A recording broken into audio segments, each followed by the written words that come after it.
अस्सलाम वालेकुम दोस्तों, मैं हूं शहजाद अहमद और आज आपसे पैकेज एसी में गैस चार्ज करने का एक्सपीरियंस शेयर करूंगा इस वीडियो में।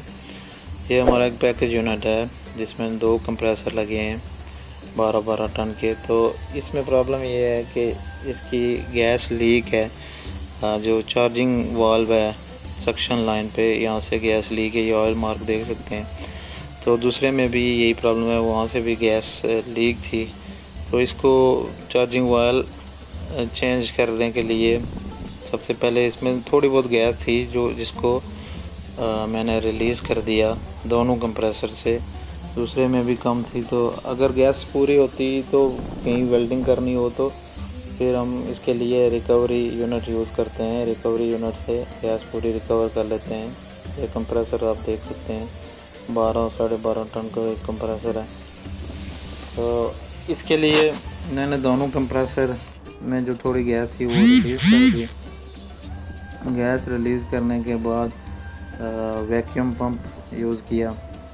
गैस अगर ज़्यादा होती इसमें तो ये हम लोग ऐसा रिकवरी यूनिट है, इससे रिकवर कर सकते हैं पूरी गैस, आप तो दोबारा यूज़ कर सकते हैं।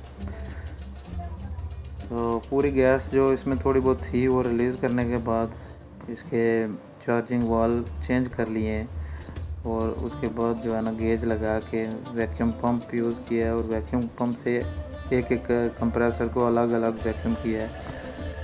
आप चाहें तो दोनों को एक साथ, 2 कंप्रेसर को एक साथ वैक्यूम कर सकते हैं ज़्यादा टाइम के लिए।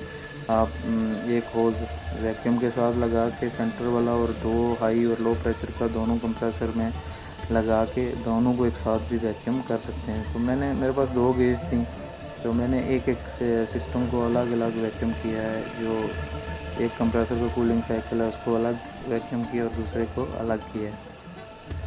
तो इसमें गैस एक कंप्रेसर में तकरीबन, ये देखें यहाँ पे लिखा है 8 केजी एक में चार्ज होगी और 8 केजी दूसरे में।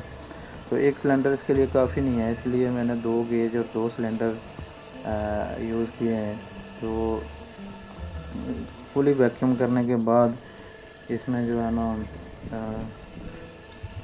एक सिलेंडर एक कंप्रेसर में यूज़ किया और उसकी पहले मैंने लिक्विड में इसमें गैस चार्ज की है ताकि जल्दी गैस पूरी हो जाए।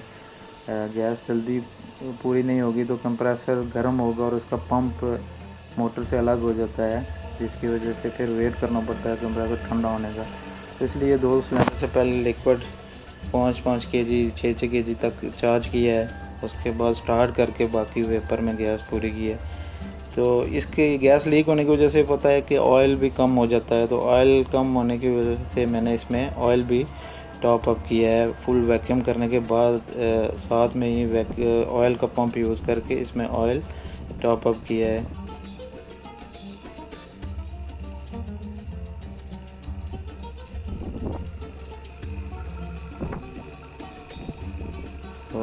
ऑयल टॉप अप करने की वीडियो अलग से अपलोड करूँगा, वो भी आप देख सकेंगे अगले कुछ दिनों में। तो वैक्यूम करने के बाद जो है ना इसको गेज यहाँ से बंद करके छोड़ दूँगा और दूसरे को भी ऐसे ही वैक्यूम करके वेट करूँगा और उसके बाद गैस चार्ज करूँगा।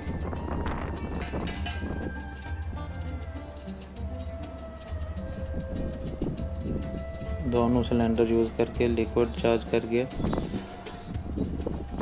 ये आप ऑयल का गैलन भी देख सकते हैं जो इसमें टॉप अप किया है, और 22 का ऑयल है। इसकी वीडियो नेक्स्ट कुछ दिनों में अपलोड करूँगा कैसे ऑयल चार्ज करते हैं कंप्रेसर में। तो गैस फुल इसको लिक्विड तकरीबन 6-6 केजी 5-5 केजी चार्ज करने के बाद इसको चलाया है। तो ये चलाने के बाद इसका प्रेशर जो सक्शन प्रेशर है वो वेपर में भी चार्ज किया है, तो अभी 65 सक्शन प्रेशर है और जो हाई साइड प्रेशर है डिस्चार्ज वो तकरीबन 290 तक है। ऐसे ही दूसरे कंप्रेसर का भी 65 सक्शन प्रेशर और 280 हाई साइड प्रेशर है। तो वीडियो से मतलब कुछ भी क्वेश्चन हो तो आप मुझे कमेंट बॉक्स में सवाल कर सकते हैं, मैं सबके कमेंट पढ़ के जवाब देता हूँ। मिलते हैं किसी नेक्स्ट वीडियो में, अपना ख्याल रखिएगा। अल्लाह हाफिज़।